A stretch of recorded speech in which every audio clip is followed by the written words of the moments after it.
I'm Rodrigo Roa Duterte. That's my first middle name is Roa. The surname is Duterte.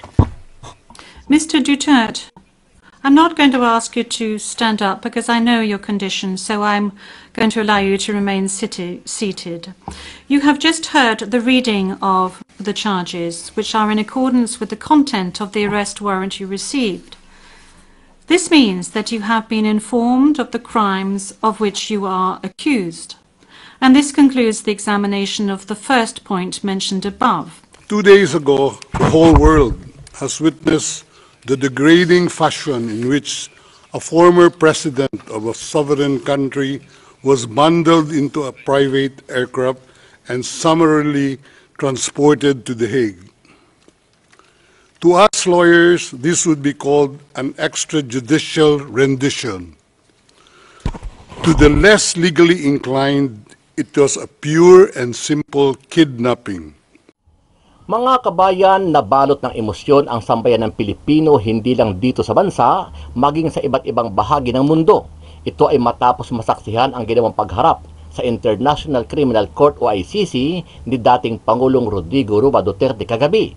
Dahil dito, patuloy na umaani ng suporta at simpatiya mula sa ating mga kababayan ang kasulukuyang pinagdadaanan ng dating Pangulo. Habang umaani naman ang batikos mula sa netizen ang gobyerno ni Pangulong Bongbong Marcos Jr. dahil sa ginawa itong hakbang at kusang makipagtulungan sa ICC para isuko ang isang dating Pangulo na nagmalasakit at nagmahal sa mga Pilipino para iligtas ang sambayanan sa laganap na krimen at talamak na sindikato ng illegal na droga sa kanyang administrasyon. Sa ginawang pagdinig kagabi, ikinagulat ng mga miyembro ng ICC ang isiniwalat ni dating Executive Secretary Salvador Medialdea na tumatayong abogado ni dating Pangulong Duterte sa ginawang free trial chamber ng ICC kagabi. Ayon kay Medialdea, hindi makatarungan at iligal ang ginawang pag-aresto ng mga tauhan ng PNP at ICC kay dating Pangulong Duterte at maituturing itong kidnapping kung saan ay nagmamadali at sapilitang isinakay sa eroplano ang dating Pangulo para dalhin sa The Hague, Netherlands. Bagay na tila ikinalungkot ng korte ng ICC ang ginawa ng gobyerno ni PBBM sa isang dating Pangulo na nagsilbi ng 6 na taon sa sarili nitong bansa. 2 days ago, the whole world has witnessed the degrading fashion in which a former president of a sovereign country was bundled into a private aircraft and summarily transported to The Hague. To us lawyers, this would be called an extrajudicial rendition. To the less legally inclined, it was a pure and simple kidnapping. My client was denied all access to the legal recourse in the country of his citizenship, and this all in the nature of political score settling. Two troubled entities struck an unlikely alliance, an incumbent president who wished to neutralize and choke the legacy of my client and his daughter on the other hand, and a troubled legal institution subject to delegitimization and desperate for a price cuts and a legal show today on the other hand. With this in mind, it is not surprising that my client was abducted from his country. ICC private jets do not drop out of the thin air. That jet which received my client was coordinated in advance. The UAE is not a state party to the ICC and has no obligation to cooperate with the court. Yet my client sat in transit in that country for more than 5 hours. Dahil sa marahas na aksyon at hindi makatarungan na ginawa ng kasalukuyang gobyerno ng Pilipinas na si Pangulong Ferdinand Bongbong Marcos Jr., tila nababaligtad ngayon ang sitwasyon kung saan ay ang inireklamo na si dating Pangulong Duterte ay siya naman ang nagsusumbong sa ICC. Ayon sa ilang eksperto, nakatuon ang atensyon ng ICC sa mga inaapi at nakararanas ng pang-aabuso, kaya malaking puntos ito para makakuha ng simpatiya at kampihan si PRRD ng mga miyembro ng ICC. Kahapon sa isang interview kay VP Sara Duterte ng iba't ibang media sa buong mundo, kapansin-pansin at nagtitrending ang mga komento at reaksyon ng iba't ibang grupo, partikular ang national media, na kidnapping ang ginawa ng mga tauhan ng ICC at tauhan ng PNP na tila may malaking partisipasyon at utos ang gobyerno ni Pangulong Bongbong Marcos Jr. Ma'am, any comment po doon sa sinabi ni PCOU si Castro na walang kidnapping na nangyari sa lahat po ay may pagkairis tungkol po sa gusto kay PNP? Well, it was really kidnapping. You see the comments all around the world from experts. Yes.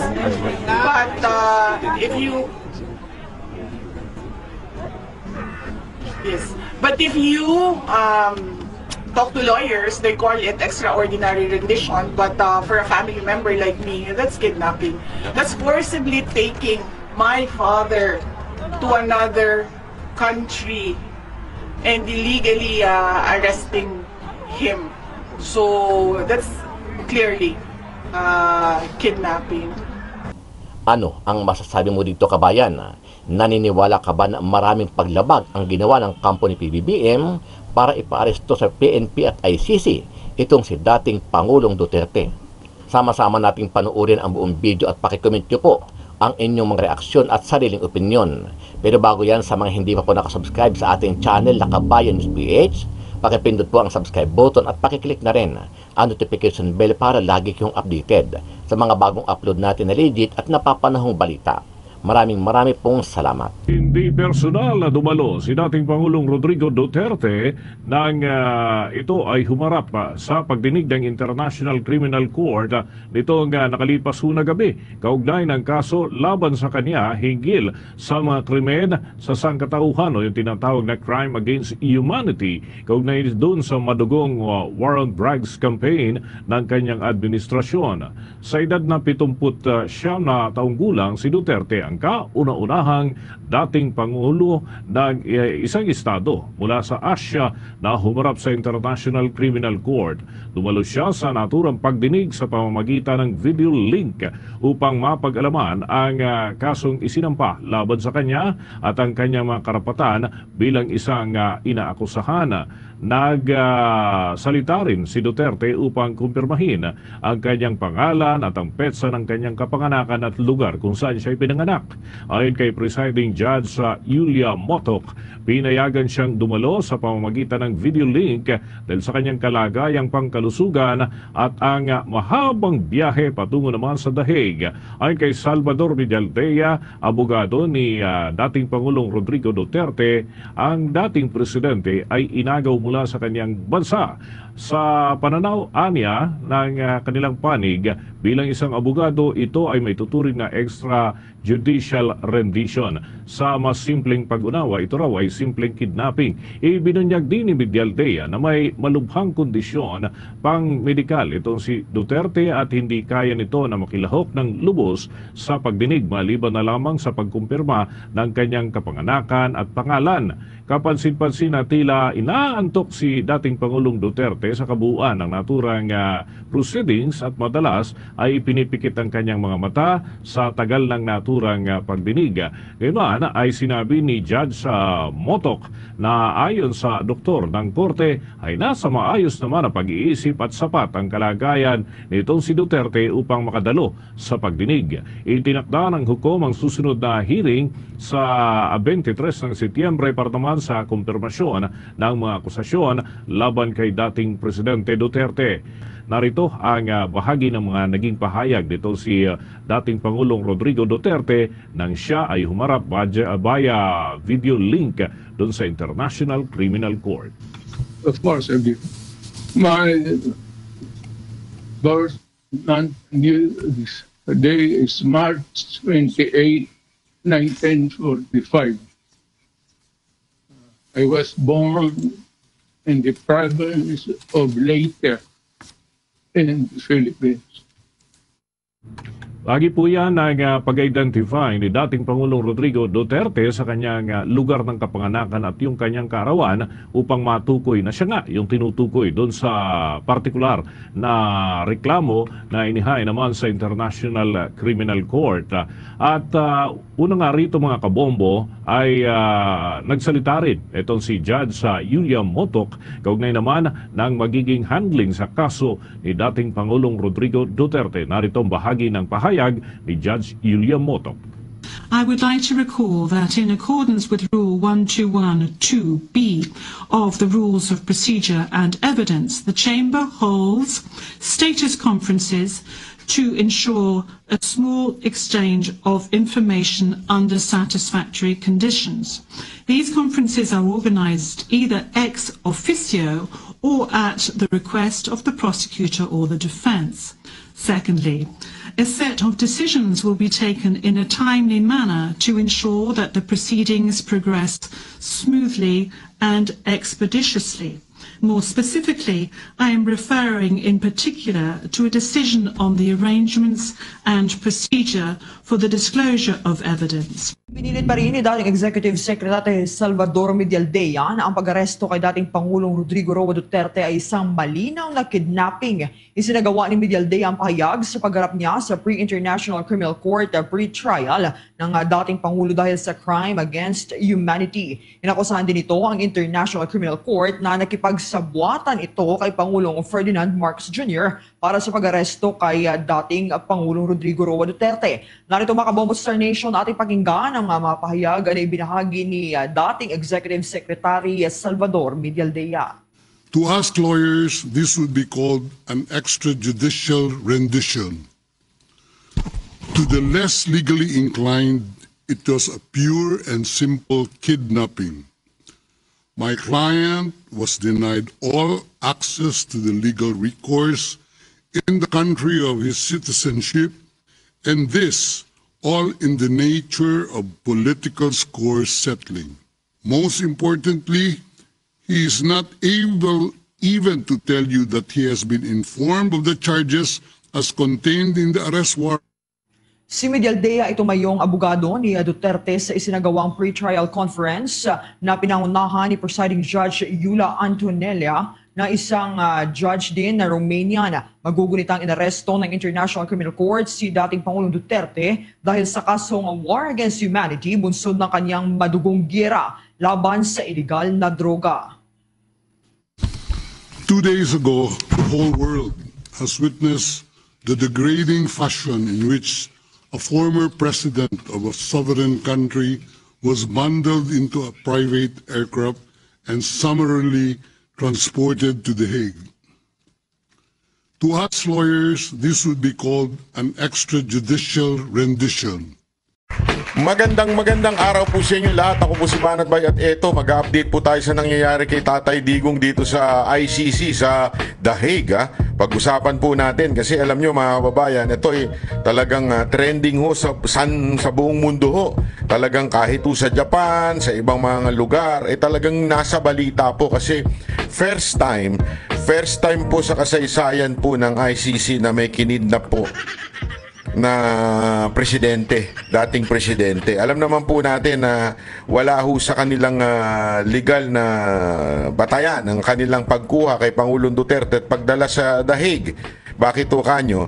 Kasi nga ho, nakasulat po dun sa kanilang Article 59 na dapat po ay dinadala muna sa korte, binibigyan muna ng due process at higit sa lahat talagang dapat to magkaroon muna ng pag-aayos o pag-uusig dito sa ating korte sa Pilipinas. Pero wala ho, dinukot na po siya ng mga animal. Alam mo na yung mga demonyo, di ba? Alam mo yung mga demonyo dyan, yung mga mukhang ulikba, dinukot na po siya. Wala na akong magawa dahil alam mo, sa totoo lang kung tatanungin ninyo, ay nako, ayoko talaga malubos maisip yung nangyari doon sa pagdukot kay Pangulong Duterte. Ika nga, sabi nga ni BP Sara Duterte, this is plain kidnapping. Alam nyo kung bakit to? Ang masakit ho, ginamit to yung mga kababaihang pulis. Nakakasakit po Alam nyo may kwento nga dito may nabasa ako isang opinion. Sabi nga doon sa opinion na yun ayaw daw sumunod. Di umano nung mga pulis. Obserbahan nyo lahat Obserbahan nyo lahat ng videos. Ayaw sumunod nung mga pulis na hulihin si Pangulong Duterte. Pansinin ninyo lahat ng video. Marami kayong makikita ang video dyan. I-observe ninyo yung reaction ng mga pulis. Lalong-lalo na yung mga kababaihan. Ayaw po nilang hulihin. Ayaw po nilang sumunod kay Torre. To the point nga na maririnig mo sila, Sir, para bagang nakikiusap na, Sir, wala kaming choice pero we have to do this dahil nga pag hindi naman namin sinunod ito, kami naman po ang lagot, Sir. Parang ganon. Pero deep inside their hearts, hindi ho nila gusto yung inuutos sa kanila. Labago sa kanilang kalooban. Ramdam na ramdam ho natin yun. Makikita mo sa lahat ng video yan. Kaya nga yung isa doon, kahit ba sabihin ni Pajardo, sabihin niyang paulit-ulit na mainit lang yung pinapawisan. Yan po ay pinasinungalingan po mismo ng anak ni Pangulong Duterte. Pagka alam ko, talagang sinabi niya doon, paano yun? Malamig po doon, sobrang lamig daw po doon. Dahil nga naman, yun po, yung lugar na po yun, hindi po kulungan yun yung pinagdalhan kay Pangulong Duterte sa Villamor. Yun po ay parang function room na maliit na kung saan pagpupunta ang presidente ng Pilipinas doon dinadala. Ibig sabihin, hindi po ito yung ordinaryong kwarto o ordinaryong function room. Hindi. Ito po'y talagang pinagdadalang para bagang opisina ng presidente ho yan. Kaya hindi po mainit yan. Malamig po daw dyan. Malakas ang aircon. Kahit papuno ang tao, malakas po ang aircon. Kaya sabi nga imposible daw na ito po ay pawis. Ika nga. Hindi daw posible na pawis yun. Yun po talaga ay may mga naiyak. At ito nga ho, mga kababayan, meron pong unang pagdinig o hearing dito sa ICC at nagpunta ho si Vice President Sara Duterte kasama po sila Roque at si Senator Robin at nakausap po ng personal ni BP Sara si Pangulong Duterte. At meron po siyang habilin. May habilin po si Pangulong Duterte kay Vice President Sara Duterte. Panoorin po natin itong habilin. Iisa-isahin natin. Huwag kayong bibitaw mga kababayan dahil malupit po itong bilin ni Pangulong Duterte kay BP Sara. How was the visit po? Sandali. Siguro, BP will start by saying kung ano yung ano yung nangyari sa visit niya kay Presidente. Go. Okay, sige. So, I visited former President Duterte. He is in the hospital wing of the detention center. And he is in good spirits. He is well taken. Alam mo, sa totoo lang, ano kayang reaksyon ng ni Marcos at saka ni Torre dito? Kasi hindi mukhang stress si BP Sara Duterte, di ba? Sa totoo lang, hindi mukhang stress si BP Sara Duterte. Care of. Nag-comment lang siya na he really misses Filipino food. Yan lang. But very recently sa meal nila, meron ng rice. So that was a good development. And then rice is life. Ano kaya mas mahal, yung rice dyan o rice dito sa Pilipinas? Yeah? Discussed about his legal team. And we discussed about the family. And we discussed about the country. Okay, questions now? Gano'n po matagal yung visit niyo kay President Duterte? The visit lasted for an hour. So it was from 4 p.m. to 5 p.m. VP, what was his reaction or ano po yung kinuwento niya tungkol sa nangyaring initial appearance kanina? Hindi namin na-discuss. Hindi namin na-discuss yung initial appearance niya kanina. Sorry. We did not discuss his initial appearance, and we only discussed the lawyers and the legal team and what we are going to do in the next 4 days. Yes. VP, were you surprised that the former president appeared via live stream? Were you expecting him to see him there at the chamber? I had no expectations. I did not know. I did not know he was appearing before a live stream. But I think it was the decision of the doctor. So inside the facility, all the decisions are made by the doctor. Vicky, what's the plan now? The next hearing is September 23 pa. How will the family prepare for this? Grabe, no? Yung next hearing, September pa. Sana hindi nyo nakinuha dito. Mga gunggong pala kayo eh. Eto na ho, yung bili no ni Pangulong Duterte, kay VP Sara Duterte, umuwi na daw siya. Do not leave the Philippines. Yan. And so I told Do not leave the Philippines. Delegates kapag may napraning, baka hindi ka na pauwiin. At kanila na ang Pilipinas. Ibebenta na nila lahat ng meron sa Pilipinas. him na I know, I understand that. And I do not want to be here as well. Unfortunately, I am the only one who has a Schengen visa. And I am the only one who is a lawyer. So, I told him that when Yung Schengen visa ba sa China ba yan? we are able to meet with the legal team, that I will immediately return home and yes, do my work. May defense team na po ba si PRRD, ma'am? Defense team, yes. We already have a lead counsel, and there will be meetings with.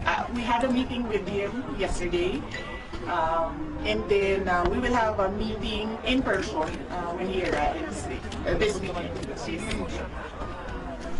Ma'am, any comment po doon sa sinabi ni PCO Yusek Castro na walang kidnapping na nangyari sa lahat po ay may papeles tungkol po sa Aristocrat.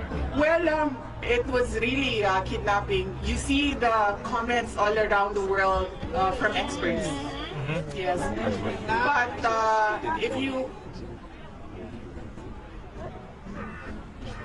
but if you talk to lawyers, they call it extraordinary rendition. But for a family member like me, that's kidnapping. That's forcibly taking my father to another country and illegally arresting him. So that's clearly kidnapping.